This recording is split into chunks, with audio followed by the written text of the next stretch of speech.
आजच्या कार्यक्रमाचे माननीय अध्यक्ष महोदय, विचारमंचावरील उपस्थित असलेले सर्व मान्यवर, माझ्या बंधुभगिनींनो आणि या पवित्र भूमीवर जमलेल्या स्वाभिमानी जनहो, थोर समाजसुधारक, कीर्तनकार आणि स्वच्छतादूत संत गाडगे महाराज यांना विनम्र अभिवादन. ज्यांनी हातात झाडू घेत समाजाला दिशा दिली, ज्यांनी शब्दांपेक्षा कृतीला श्रेष्ठ मानले, ज्यांनी देवळात नाही तर माणसात देव शोधला, असे थोर समाजसुधारक म्हणजे संत गाडगे बाबा. समाजातील अज्ञान, अंधश्रद्धा, भोळ्या समजुती, अनिष्ट रूढी परंपरा दूर करण्यासाठी त्यांनी आपले पूर्ण आयुष्य वेचले. यासाठी त्यांनी कीर्तनाच्या मार्गांचा अवलंब केला. आपल्या कीर्तनात ते श्रोत्यांनाच विविध प्रश्न विचारून त्यांना त्यांच्या अज्ञानाची, दुर्गुण व दोषांची जाणीव करून देत असत. त्यांचे उपदेशही साधे सोपे असत. चोरी करू नका, सावकाराकडून कर्ज काढू नका, व्यसनांच्या आहारी जाऊ नका, देवाधर्माच्या नावाखाली प्राण्यांची हत्या करू नका, जातीभेद व अस्पृश्यता पाळू नका, असे ते आपल्या कीर्तनातून सांगत. देव दगडात नसून तो माणसात आहे हे त्यांनी सर्वसामान्यांच्या मनावर ठसविण्याचा प्रयत्न केला. ते संत तुकाराम महाराजांना आपले गुरु मानित, परंतु संत गाडगेबाबा म्हणत, मी कोणाचा गुरु नाही, मला कोणी शिष्य नाही, असे ते कायम म्हणत. आपले विचार साध्या भोळ्या लोकांना समजण्यासाठी ते ग्रामीण भाषेचा, प्रामुख्याने वराडी बोलीचा उपयोग करत असत. असे या महान विज्ञानवादी संताचा जन्म हा शेणगाव, तालुका दर्यापूर, जिल्हा अमरावती येथे 23 फेब्रुवारी 1876 झाला. त्यांचे मूळ नाव डेबूजी झिंगराजी जानोरकर होते. त्यांच्या वडिलांचे नाव झिंगराजी रानोजी जानोरकर तर आईचे नाव सखुबाई झिंगराजी जानोरकर हे होते. डेबूजी लहान असतानाच त्यांचे वडील दारूच्या व्यसनापायी मृत्युमुखी पडले. त्यामुळे घरची परिस्थिती अत्यंत गरिबीची असल्याने लहानपणापासूनच गुरे राखणे, नांगर चालविणे, शेतीवाडी करणे अशी कामे ते करत असत. त्यांना कामाची खूप आवड होती. स्वच्छता हा त्यांचा विशेष गुण होता. डेबूजींचे लग्न लहानपणीच झाले होते. त्यांना 4 मुलं होती, पण ते संसारात फारसे रमले नाहीत. घरदार सोडून अवघ्या समाजाचा संसार सुधारण्यासाठी ते घराबाहेर पडले. गाडगे महाराज यांचे बालपण मूर्तिजापूर तालुक्यातील दापुरे या त्यांच्या मामाच्या गावी गेले.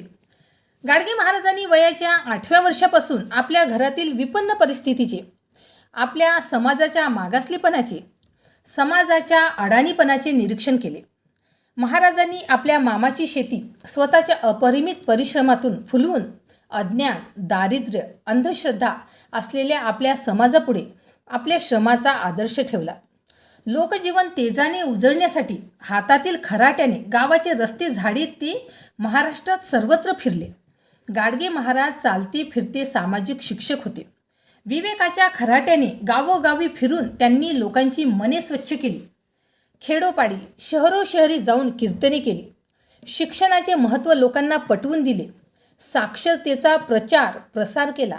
गाडगे महाराजांना संतांचे अभंग तोंडपाठ होते. गोपाला गोपाला देवकी नंदन गोपाला असा गजर केल्यानंतर लगेच हरिपाठ म्हणत. गाडगे महाराजांचे कीर्तन असले म्हणजे ते ऐकण्यासाठी लोक लांब लांबून येत. गाडगे महाराज हे वैज्ञानिक दृष्टिकोन असलेले समाजसुधारक होते.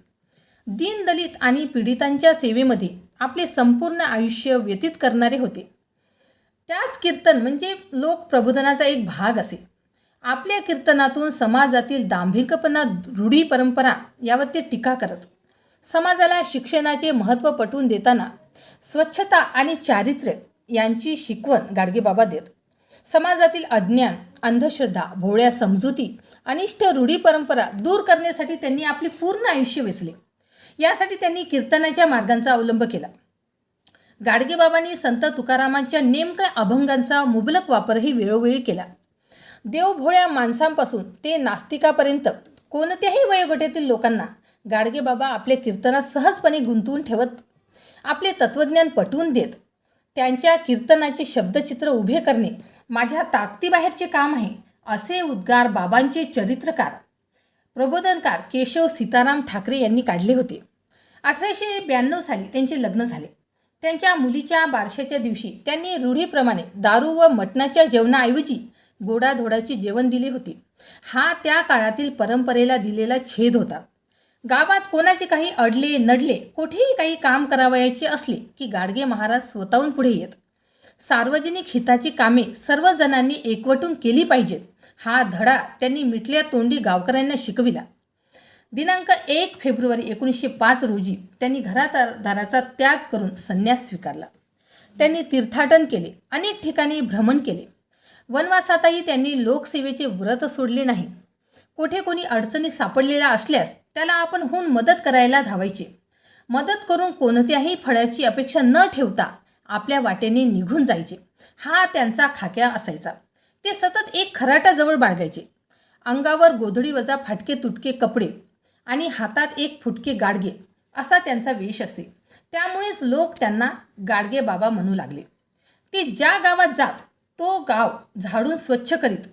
सार्वजनिक स्वच्छता, अंधश्रद्धा निर्मूलन ही तत्त्वे समाजात रुजविण्यासाठी त्यांनी स्वतः सातत्याने सक्रिय राहून जीवापाड प्रयत्न केले. महाराष्ट्रातील संत परंपरेबाबत ज्ञानदेवे रचिला पाया तुका झालासे कळस असे म्हणले जाते. संत गाडगेबाबांच्या कार्यामुळे या भागवत धर्माच्या कळसावर गाडगेबाबांनी 20व्या शतकात कर्मयोगाचा ध्वज चढवला असे म्हणले जाते. महाराष्ट्रातील समाजवादाचे प्रचंड विचारपीठ असे यथार्थ उद्गार आचार्य अत्रे यांनी संत गाडगेबाबांबद्दल काढले आहेत. पुढे ते महाराजांच्या कीर्तनाचा गौरव करताना म्हणतात की सिंहाला पाहावे वनात, हत्तीला पाहावे रानात, तर गाडगेबाबांना पाहावे कीर्तनात. गाडगे महाराज हे सामाजिक रूढी आणि परंपरेवर जोरदार प्रहार करत होते. कीर्तनाच्या माध्यमातून त्यांनी आयुष्यभर प्रबोधनाचे काम केले. गाडगे महाराज यांचा वैयक्तिक दृष्टिकोन होता. त्यांनी समाजाला शिक्षणाचे महत्त्व पटवून दिले, स्वच्छता आणि चारित्र्याची शिकवण दिली. गाडगे महाराजांमध्ये गोरगरीब, दीनदलित यांच्यामधील अज्ञान, अंधश्रद्धा, अस्वच्छता यांचे उच्चाटन करण्यासाठी तळमळ होती. लोकांमधील अंधश्रद्धा आणि गरिबी दूर करण्यासाठी शिक्षणाचे महत्त्व त्यांना माहीत होते. प्रसंगी घरातील वस्तू विका, पण आपल्या पाल्यांना शिकवा असे ते नेहमी सांगायचे. गाडगे महाराजांनी कीर्तनाद्वारे लोकजागृतीचा मार्ग अवलंबला. संत गाडगे महाराजांच्या जीवनातील 5 मे 1923 हा दिवस अत्यंत वेदनादायी होता. त्या दिवशी त्यांचा एकुलता एक पुत्र गोविंद यांचे निधन झाले. विशेष म्हणजे त्यावेळी गाडगे महाराज कीर्तन करत होते. कीर्तन चालू असतानाच त्यांना मुलाच्या निधनाची बातमी मिळाली. उपस्थित लोकांना वाटले की महाराज कीर्तन थांबवतील, परंतु त्यांनी अत्यंत स्थिर चित्ताने आणि वैराग्याने असे सांगितले, आपण कीर्तन थांबवायचे नाही, नामस्मरण सुरू ठेवा असे म्हणून त्यांनी कीर्तन सुरूच ठेवले. या प्रसंगातून गाडगे महाराजांचे वैराग्य आणि लोकसेवेप्रती असलेली निष्ठा स्पष्ट होते. वैयक्तिक दुःखापेक्षा त्यांनी समाज प्रबोधन आणि नामस्मरणाला अधिक महत्त्व दिले. हा प्रसंग त्यांच्या महान त्याग आणि संतत्वाचा जिवंत पुरावा मानला जातो. गाडगेबाबांना खऱ्या अर्थाने अनुभवायचे असेल तर त्यांच्या कीर्तनातूनच. कीर्तन म्हणजे केवळ गाणं नाही, ते लोकजागृतीचं शस्त्र आहे. ते कीर्तनात श्रोत्यांना विचारायचे, एक खेप हात वरते करून म्हणा, गोपाला गोपाला देवकी नंदन गोपाला. हात बांधले काय तुमचे, हात वरती करा. त्या बुवाले काय झालं, भजन काऊन करत ना, उभे राहा. हे पहा बाबुईचं खोड उभं राहिलं, बसा खाली. देवाचं भजन कायच्यासाठी करायला लागते, कारण की माणसाच्या अंगात अभिमान आहे. माणूस स्वतःला मोठा तिस्माल खान समजते. हा अहंकार गेला पाहिजे म्हणून भजन करायला लागते. तुकोबा म्हणतात, ज्याचा अभिमान गेला तुका म्हणे देव झाला. म्हणा गोपाला गोपाला देवकी नंदन गोपाला. देवाचं नाव घ्यायला पैसे पडत नाहीत, बगर पैशाची भक्ती होते. काही लोक देवाच्या नावानं लुटतात. कोणी म्हणते होम करा, शांती करा, पितराले दान द्या, अमुक करा, तमुक करा. हे सगळी लूट होय. याच्यातून देव भेटत नाही, लुटणाराचं पोट भरते. हे लूट थांबली पाहिजे म्हणून संतांनं सोपा इलाज सांगितला, नामस्मरण करा. अहंकार गेला की माणूस परोपकारी होते. कोणी म्हणते देव भेटासाठी गुरु करा लागते. कायले पाहिजे गुरु, महा कोणी गुरु नाही आणि महा कोणी चेला नाही. तुकोबा म्हणतात, तुका म्हणे गुरुत्व गेले पूर्वाडी, पूर्व जाशी धाडी नरकवासा. काहून की समाजात काही लबाड गुरु आहेत. तुम्हाला पापपुण्याच्या कथा सांगून भेव दाखवतात. जो गुरु होते त्यालेच भलकासा अहंकार असते. मी साधा सुधा अळानी माणूस आहो. मी गावोगाव फिरलो, नवस करणारे अंगात आणणारे लोक पाहिले. मनाले तळमळ लागली की आपण करतो हे बरं नाही. लोकायले शिक्षणाचं महत्त्व समजलं पाहिजे, सुधारला पाहिजे. शिक्षण साऱ्यात मोठी दवा आहे. उच्च शिक्षण घेतलं पाहिजे. माणूस जागृत झाला पाहिजे. जो मेंढीपळून राहते तो कामातून जाते. देवानं आपल्याला अक्कल दिली, तिचा वापर केला पाहिजे. नाहीतर तुका म्हणे हेला आन पाणी वायता वायता मेला. बोला गोपाला गोपाला देवकीनंदन गोपाला. गाडगेबाबांनी संत तुकारामांच्या नेमका अभंगांचा मुबलक वापरही वेळोवेळी केला. 1892 डेबूजीचे लग्न कमलापूर तरोडा तालुका दर्यापूर जिल्हा अमरावती येथील धनाजी खंडाळकर यांची कन्या गुंताबाई यांच्याशी पार पडला. संत गाडगे महाराज यांनी 1 फेब्रुवारी 1905 रोजी सकाळी 3 वाजता गृहत्याग केला. त्यांनी 1921 साली मराठा धर्मशाळा पंढरपूर येथे सदावर्त उघडले. 1 मे 1923 रोजी त्यांच्या आई सखुबाई यांचे निधन झाले. तर 5 मे 1923 त्यांचा एकुलता एक पुत्र गोविंदाचे निधन झाले. 1926 प्रथम संत गाडगेबाबांची व कर्मवीर भाऊराव पाटील यांच्याशी एका कार्यक्रमात भेट झाली. 1931 साली वरवंडे येथे गाडगे महाराजांच्या प्रबोधनातून पशुहत्या बंद झाली. त्यांनी 1932 साली नाशिक येथे सदावर्त उघडले. 27 नोव्हेंबर 1935 वर्धा येथे महात्मा गांधी व गाडगेबाबा यांची पहिली भेट झाली. त्यांनी 14 जुलै 1949 रोजी स्वतः पंढरपूर येथे स्थापन केलेल्या संत चोखामेळा धर्मशाळेची सर्व कागदपत्रे स्वतःचा अंगठा उमटवून डॉक्टर बाबासाहेब आंबेडकर यांना सुपूर्द केले. 1952 पंढरपूर येथे भरलेल्या कीर्तन परिषदेतील अस्पृश्यता निर्मूलन या संदर्भात कठोर भूमिका मांडून दलितांची सेवा करण्यासाठी कीर्तनकारांनी पुढाकार घ्यावा असे कळकळीचे आवाहन या कीर्तन परिषदेतून त्यांनी केले होते. 1954 कर्मवीर भाऊराव पाटील यांनी रयत शिक्षण संस्थेअंतर्गत कराड येथे सद्गुरू गाडगे महाराज विद्यालयाची स्थापना केली. त्यांनी 1954 साली गाडगेबाबांनी मुंबईत जे हॉस्पिटलच्या रोग्यांच्या नातेवाईकांना उतरण्यासाठी हॉस्पिटलजवळ धर्मशाळा बांधली. गाडगेबाबांनी डॉक्टर पंजाबराव देशमुख व कर्मवीर भाऊराव पाटील यांना त्यांच्या कार्यात मदत केली होती. डॉक्टर बाबासाहेब आंबेडकर हे संत गाडगे महाराजांना गुरुस्थानी मानत असत. 8 नोव्हेंबर 1956 रोजी संत गाडगे महाराजांचे वांद्रे पोलीस स्टेशन मुंबई येथे झालेले कीर्तन रेकॉर्ड करण्यात आले आहे.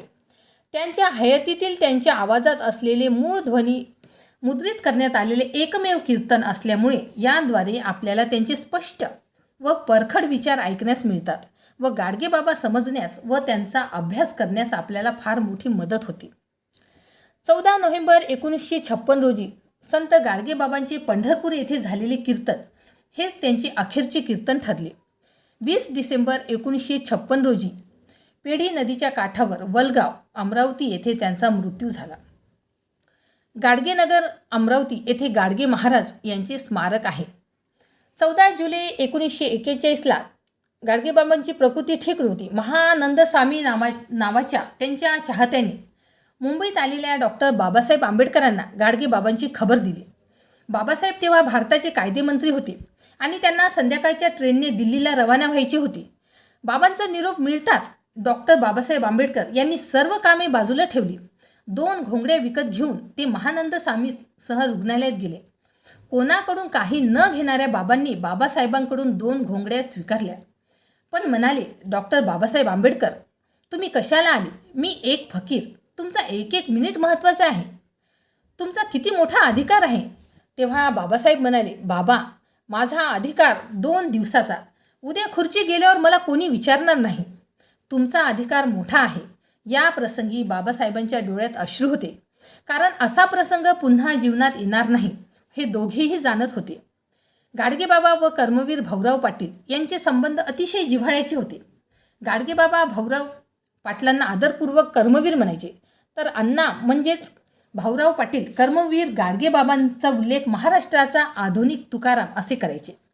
कर्मयोगी गाडगेबाबा व कर्मवीर भाऊराव पाटील यांचे नाते खूपच जीवाभावाचं होतं. ते एक दुसऱ्यांचा श्वास होते. महात्मा फुले यांच्या सत्यशोधक चळवळीचा वारसा पुढे नेणारे व राजश्री शाहू महाराज यांचे वैचारिक आशीर्वाद लाभलेले कर्मवीर भाऊराव पाटील कर्मयोगी गाडगेबाबा यांना आपल्या गुरुस्थानी मानत असत. रयत शिक्षण संस्थेच्या नावाने ग्रामीण भागातील गोरगरीब बहुजनांच्या मुलांकरिता शिक्षणाची व्यवस्था उपलब्ध करून देणाऱ्या कर्मवीरांच्या शैक्षणिक चळवळीला कर्मयोगी गाडगेबाबांनी मोठ्या प्रमाणात हातभार लावलेला आहे. साताऱ्याच्या स्टेशन परिसरात एका झोपडीत राहणाऱ्या कर्मवीर भाऊराव पाटलांच्या झोपडीत अनेकदा गाडगेबाबा येऊन गेले होते. मुंबई सरकारने रयत शिक्षण संस्थेचे अनुदान बंद केले होते. त्यामुळे अनुदानाअभावी पैशाअभावी रयत शिक्षण संस्था आता कशी चालवावी अशी स्थिती निर्माण झाली होती. या कठीण प्रसंगी गाडगेबाबा कर्मवीरांच्या पाठीशी ठाम उभे राहिले. त्यांनी जनतेला आपल्या कीर्तनातून आवाहन करून रयत शिक्षण संस्थेला मदत देण्याविषयी आवाहन केले. या आवाहनाला प्रतिसाद देत कुसूर नावाच्या छोट्या खेड्यातील बंडू गोपाळा मुकादम या बाबांच्या एका अनुयायांनी कर्मवीरांच्या या शैक्षणिक कार्यास गती मिळावी म्हणून आपली सुपीक जमीन दान देण्याची घोषणा केली. या जागेवर 500 लोकवस्तीच्या या गावात कर्मवीर भाऊराव पाटलांनी श्री सद्गुरू गाडगे महाराज हायस्कूल याच नावाने शाळा सुरू केली. हेच बंडू गोपाळा मुकादम 1,00,000 रुपये घेऊन पंढरपुरास गाडगेबाबांकडे आले. त्यावेळी बाबा म्हणाले, 1,00,000 रुपये कर्मवीरांना द्या. बाबांचा एक अनुयायी कर्मवीरांच्या पाठीशी उभा राहावा. ही बाब कर्मवीरांच्या शैक्षणिक क्रांतीला पुढे नेणारी होती. कर्मवीर व गाडगेबाबा यांची अतूट सामाजिक मैत्री संबंध महाराष्ट्राला प्रेरणा देणारी आहे. संत व सुधारक या दोन्हीही वृत्ती गाडगे महाराजांत होते. तुकारामांप्रमाणे ठणकावून सत्य सांगण्याचे धैर्य बाबांमध्ये होते. जनसंपर्क होता. बाबांची कीर्तने ऐकल्यानंतर तुकाराम व ज्योतिबाची शिकवण लोकांपर्यंत वाहत असे. कर्मयोगी गाडगेबाबांनी या समाजामध्ये फार मोठ्या प्रमाणात काम केले. ते एक महान तत्त्वज्ञानी, द्रष्टे, समाजसुधारक, प्रबोधनकार होते. गाडगेबाबांनी सहभोजनाच्या माध्यमातून त्या काळात जातीय सलोखा निर्माण करण्याचे फार मोठे काम केले. शेतकऱ्यांना सावकार कर्जापायी पीडित करत होते. याकरिता शेतकऱ्यांच्या मुक्तीचे आंदोलन गाडगेबाबांनी त्यावेळी सुरू केले होते आणि बऱ्याच शेतकऱ्यांना यापासून मुक्त केले होते. ज्या काही वाईट चालीरीती, परंपरा, रूढी व त्यांचे निर्दालन करून त्या बंद कराव्या असे ते नेहमी आवाहन करायचे. स्पृश्य अस्पृश्य भेद मिटून जावा, सर्व माणसे समान आहेत, ही त्यांची शिकवण होती. शोषणाविरुद्ध त्यांनी मोठा लढा उभा केला होता. दगडात देव नाही तर माणसात आहे, जिवंत माणसात प्राणीमात्रांवर देव आहे, हे सांगणारे संत गाडगेबाबा होते. भूतदया, प्राणीमात्रांवर दया केली पाहिजे, याकरिता त्यांनी फार मोठे कार्य केले. बोकडबळी प्रथा बंद करण्यासाठी त्यांनी प्रयत्न केले. यासोबतच बैलांवर अत्याचार होतात म्हणून शंकरपट बंद करावे हे सुद्धा त्यांनी सांगितले होते. शिक्षण अतिशय महत्त्वाचे आहे म्हणून शिक्षणाचा प्रचार प्रसार व्हावा याकरिता विविध शिक्षण संकुले काढली. शिक्षण संस्थांना मदत केली. यामध्ये कर्मवीर भाऊराव पाटील यांची रयत शिक्षण संस्था यांना मदत करण्यापासून ते विदर्भातील डॉक्टर पंजाबराव देशमुख यांची शिवाजी शिक्षण संस्था असो यांच्या कामाचं सतत कौतुक केले. आपल्या कृतीतून त्यांनी अस्पृश्यतेवर प्रहार केले. अंधश्रद्धा निर्मूलन हे अतिशय महत्त्वाचं काम त्यांनी त्यांच्या आयुष्यामध्ये केले. जनतेमध्ये वैज्ञानिक दृष्टिकोन रुजला पाहिजे आणि त्या माध्यमातून जनतेने आपलं जीवन व्यतीत केलं पाहिजे यासाठी त्यांनी आयुष्यभर काम केले. हुंडा प्रथेवर सुद्धा त्यांनी मोठ्या प्रमाणात कठोर टीका केली. हुंडा प्रथा बंद व्हावी याकरिता प्रयत्न केले. ते माणसांच्या मनाची मशागत करत स्त्रियांच्या सन्मानासाठी त्यांनी फार मोठ्या प्रमाणात काम केले. कीर्तनात आपल्या दशसूत्रीतून त्यांनी भुकेल्यांना अन्न, तहानलेल्यांना पाणी, उघड्या नागड्यांना वस्त्र, बेघरांना निवारा, गरीब मुलामुलींना शिक्षण, रोग्यांना औषध, बेरोजगारांना रोजगार, मुक्या प्राण्यांना अभय, दुखी व निराशितांना हिंमत, तरुण गरीब अशा तरुण तरुणीचे लग्न लावून दिले. तत्कालीन नागपूर विद्यापीठाचे विभाजन करून दिनांक 1 मे 1983 रोजी अमरावती विद्यापीठाची स्थापना झाली. सुरुवातीला या विद्यापीठाचे नाव अमरावती विद्यापीठ असे होते. नंतर महाराष्ट्रातील थोर संत व समाजसुधारक गाडगेबाबा यांचे नाव या विद्यापीठास देण्यात आले. आजच्या या पवित्र प्रसंगी आपण संत गाडगेबाबा यांच्या कार्याचा आढावा घेतला. त्यांनी आयुष्यभर स्वच्छता, अंधश्रद्धा निर्मूलन, शिक्षण आणि समाजसेवा यासाठी स्वतःला झोकून दिले. त्यांच्या हातात ना सत्ता होती ना संपत्ती, पण त्यांच्या मनात होती अपार माणुसकी आणि समाजाबद्दलची तळमळ. गाडगेबाबा म्हणायचे, देवळात देव शोधू नका, देव माणसात शोधा. हा संदेश आजही तितकाच जिवंत आहे.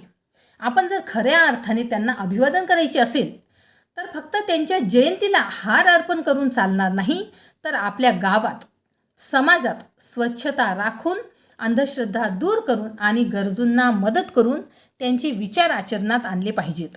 चला, आज आपण सर्वजण मनोमन संकल्प करूया. स्वच्छ भारतासाठी काम करूया, शिक्षणाचा प्रसार करूया, माणुसकी जपूया. हीच खऱ्या अर्थाने त्यांच्या जयंतीची फलश्रुती होईल. याच शब्दात माझे भाषण समाप्त करते. संत गाडगेबाबा महाराजांना कोटी कोटी प्रणाम.